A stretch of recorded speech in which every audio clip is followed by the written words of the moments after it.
Good morning, everyone.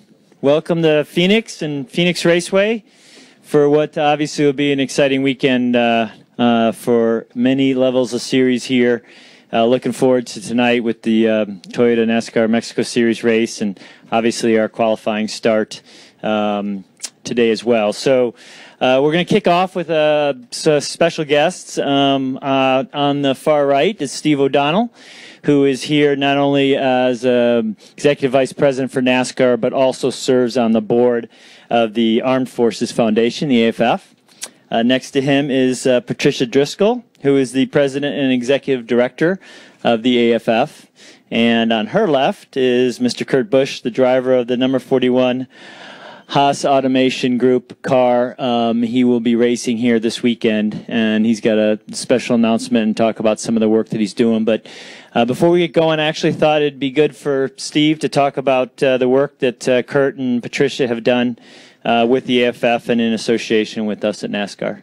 Thanks, David. And I've had the privilege of working directly with Patricia and Kurt with the Armed Forces Foundation, particularly the Troops to the Track program, which has been a huge success for our entire industry. I think all of you are familiar with that program. It's something near and dear to our hearts, giving back to the soldiers who obviously have sacrificed for our country, and not only those soldiers, but veterans involved in war as well. And Patricia's here and Kurt to make a really exciting announcement. Patricia, as the president of the AFF, has really worked tirelessly on this foundation, and it's incredible to see the work that she's done without, candidly, a ton of resources, and really just gone after it. And Kurt's here to talk about a really exciting announcement where we can talk and showcase one of our drivers, particularly in what they're doing for the military and support of the military. It aligns perfectly with what we want to do going forward.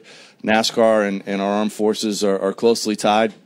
So again, I'm really proud to be a board member. I'm really proud to look to the future and see what NASCAR can contribute as a whole to the foundation. And with that, I want to turn it over to Patricia to give you a little more background on today's announcement.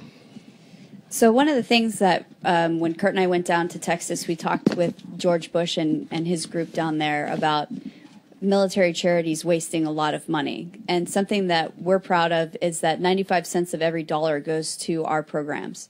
And we've always been one of the highlight charities for President Bush, even when he was still in office. So his new campaign is to actually reduce the waste in charities. And one of the ways that charities waste a lot of money is actually being compliant with the government. It costs about $20,000 a year to register in the states, all the states, to make sure you're compliant, don't get any fines. That's a lot of money to be wasted that could go to somebody else. And when all of these drivers start to have their own charities, you can imagine how much money is just going out of this garage into the government's pocket instead of to those who need it. So we'd come up with an idea that we start to get some of our celebrity talent.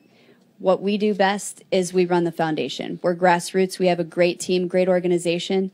We're actually getting the job done. There's no reason to spend all this money on these administrative fees when we could all just join teams together. So we started to reach out to our athletes and ask them, would you shut your foundation down? And this is an attempt to let us do our jobs best, let them participate in all the activities they were doing already anyway, and reduce the staff costs, and then ultimately reduce the administrative costs to make us even more efficient. So, one veteran every 65 minutes commits suicide. We have more than 600,000 vets suffering from PTSD. And when we talk about veterans suffering from PTSD, you have to remember it's their families too. It's not just the veterans. So there's a lot of people affected here. And our partnership with NASCAR is really important to us because this allows us in every single community to bring that message out, that we bring wounded troops from the area and we talk about them here so that we remind people in this community, wherever we are around the country, that these people are here and when we leave, you need to help continue to take care of them. So we wanted to turn it over to Kurt now and let him make his big announcement. Well, today is a big day for me to be able to close and diffuse the Kurt Busch Foundation that I started 8 years ago, primarily focused around children and athletics and sport competition that drew youth programs together in many different facets. Our most successful campaign with the Kurt Busch Foundation was the Superdome at Victory Junction Gang Camp. It's a multi-purpose facility of over 28,000 square feet of indoor climate-controlled an arena, for lack of a better term, that allowed the kids to play sports year-round. And tying in with the Victory Junction Gang Camp at the time was beneficial to help my foundation get its legs under it and to get things going.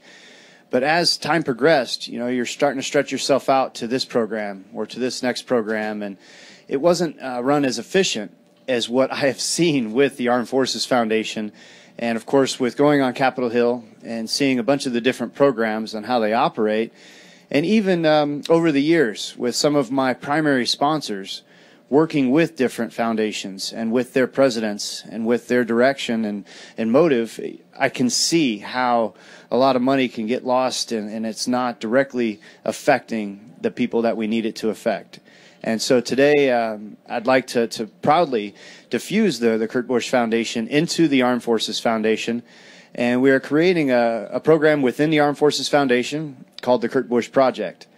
And it also is a lead-in to have other athletes who are interested in starting their own foundations jump on board to a bigger program that runs with less fat and it runs more efficiently. So I guess the key today is to take away operating efficiently. And that's what the Armed Forces Foundation does, with 95 cents of every dollar going back to our military that need it.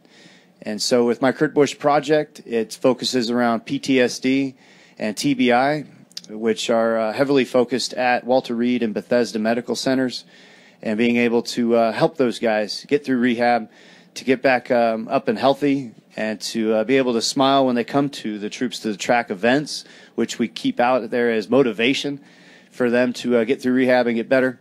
And while I'm diffusing it and setting aside the Kurt Busch Foundation, there was money left over from the years of operation. And so today I'm proud to present a check for $100,000 to the Armed Forces Foundation and to initiate the program, I guess what we can call with the different athletes. What was the terminology we had? Athlete sponsor. It's the Athlete Sponsor Project. And so, today we hope to have Ryan Boehner, mixed martial arts guy, here today, but he had a contract in Columbus, Ohio for a fight this weekend. But to have a mixed martial arts guy jump in with his donation today as well with $30,000 to kick in his program with the Armed Forces Foundation. It's a special day to try to create an initiative or a motive to have different athletes from all different branches of any type of entertainment to know that their money can be used effectively and directly to their programs at the Armed Forces Foundation. So thank you, Patricia, and thank you, Steve. Yeah, we'll bring the check on up. Bring both, and since it's tall, we can just be right here. This one first.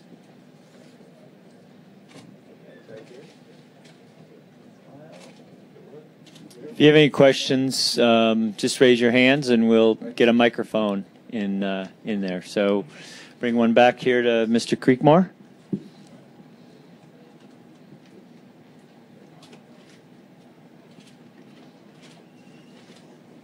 Hey, Valerie, you want to put both checks out there? Hold on just a second, Stan. Sure. One more. Put them both this way. There we go. 2 checks. All right, guys, right here again. Please. Thank you. Can you tilt that one down so that you get a little glare? Perfect. Okay, guys, right here. Smile. More. Right back here. Careful, chopping your zeros off. Go ahead, Stan. You get to cut those. Okay, Stan Creekmore with RPMTonight.com. This is for Kurt. Kurt, I've seen the intensity in you and what you have to do just to race. When you visit veterans who are trying to recover, what do you see in them that brought you to this point? Well, there's so many different emotions that you see when you visit these men and women who are in the rehab centers. And there's 10 different stories that can come out of the same visit. And then you can meet another individual right next to that person that has a whole different set of emotions as well as an outlook. There's an amount of respect that I see right away. And then there's the troubled portion of their lives have changed forever. And some of them are angry. Some of them are, hey, we'll see how things progress. And then there's more emotions of, hey, I'm going to get through this, and if I can get better, I would ask to get redeployed. It's amazing the different amounts of emotion that come from visiting these guys and the different wounds that they have. I mean, there's some of them that you wouldn't know that have been hurt, and that's the PTSD side. That's the battle that is unseen. It's easy to see a burn victim, or it's easy to see somebody that has a limb that's been blown off by an IED. And those are the tough ones to try to approach because they know you see it right away.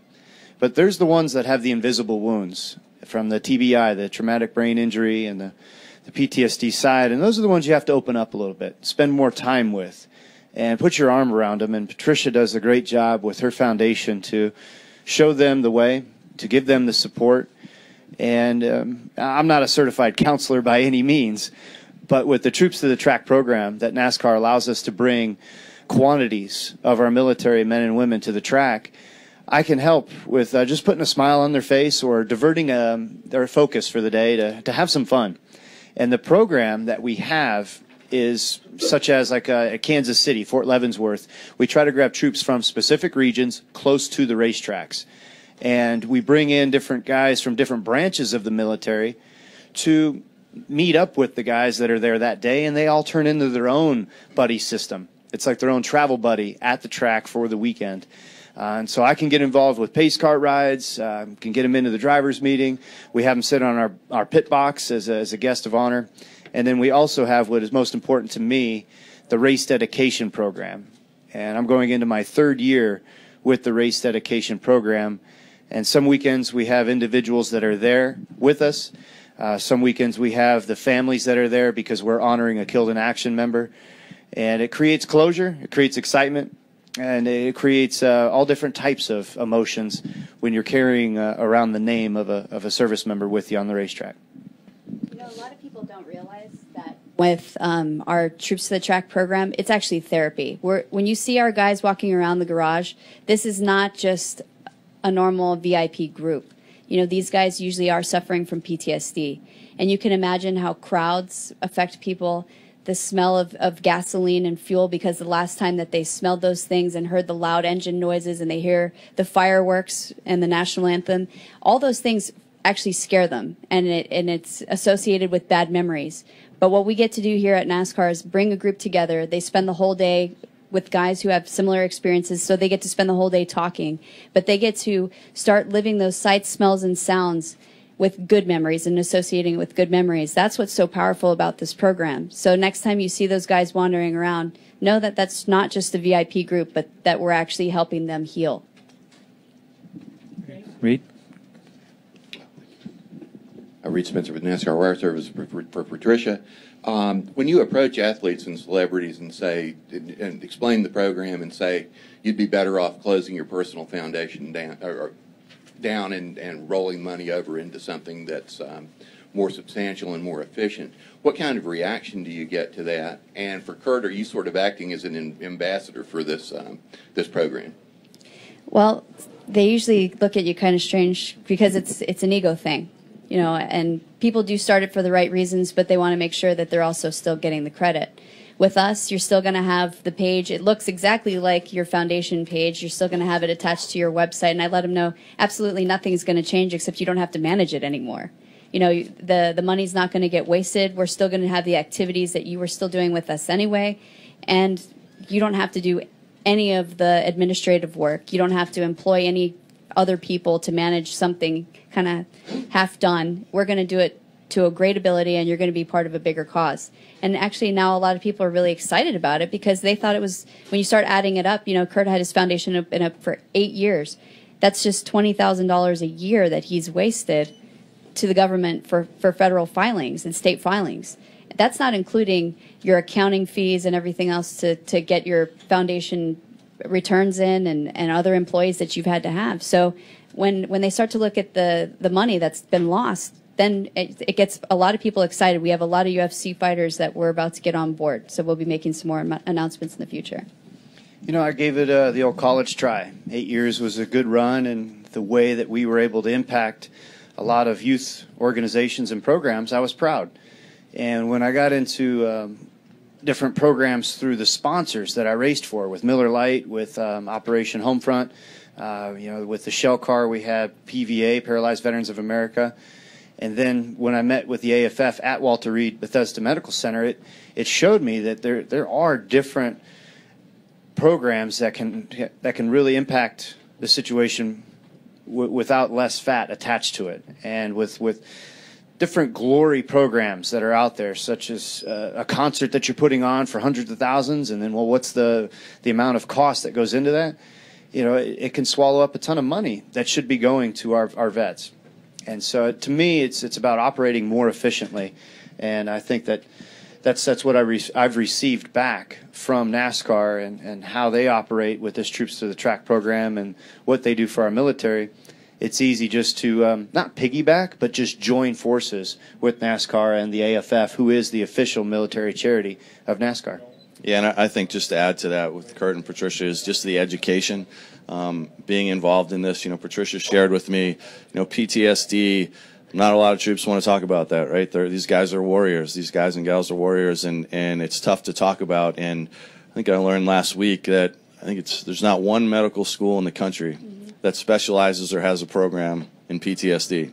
So we're sending our soldiers who obviously come back and have trouble, and yet we don't have one medical school yet that's dedicating any services to this. So just getting that word out and starting to talk about it and starting for it to be okay to talk about, I think is really a benefit of what Patricia and Kurt have done. Tons of work to do here, but again, we're all excited to make that happen because it's the right thing to do. Okay, your question for Tom Jensen, and we'll wrap it up. Hi, Tom Jensen, FoxSports.com.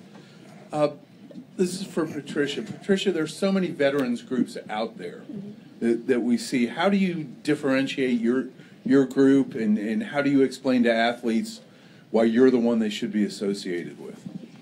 There's definitely some that have worked really hard at marketing themselves. We're not the group that puts our name on T-shirts and backpacks and gives it away. We actually give money, and we are where the rubber meets the road. That's why when people come to us, like Ron White and some of the comedians and Adam Richman and the various chefs that work with us, they see what we do. They see we make a direct impact on people's lives, and they like the fact that they see we're making a difference, we're making a change. I want to tell you one quick story that actually has to do with NASCAR, and it kind of describes how we operate. It was Kentucky race weekend last year, and I got a tweet, and I'm tweeting constantly race updates for Kurt. And I saw this tweet come in that says, "Thank you very much for helping me out. You bring awareness to PTSD, and nobody wants to talk about it." And I thought, something about this one just looks a little odd. So I direct messaged her and said, "What can I do to help you? Is everything okay?" And she said, "Actually, no. My husband's outside trying to commit suicide right now. I am locked in my bedroom with my 2 kids, and I just wanted to say thank you because you're the only person who gets it." And I'm, having a little bit of a corner. I'm on the pit box, and I really can't do anything. I said, "Give me your cell phone." I call one of my staff or text them and said, "Get on the phone with this lady right now. Let's see what we can do." And he was outside trying to get run over by a car. I mean, he'd been at his wit's end. And it turned out that he had lost his car that day to the mechanic shop because he couldn't pay the bill. And now he's not going to be able to get to work to feed his family. He is now at the end of his rope. And to me, that's a simple problem that we solve, and we solve it every day.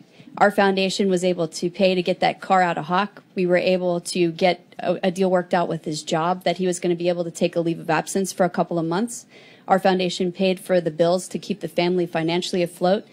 We sent out a Southwest Airlines ticket because they're one of our sponsors, overnighted, and had him on a plane literally that next day. When he received the ticket, he was in the airport that day coming to Walter Reed, and we put him in the hospital for treatment for a couple of months to get him back on track. And now that family's back in good shape again. That's how we're impacting lives, and that's why people want to be a part of us.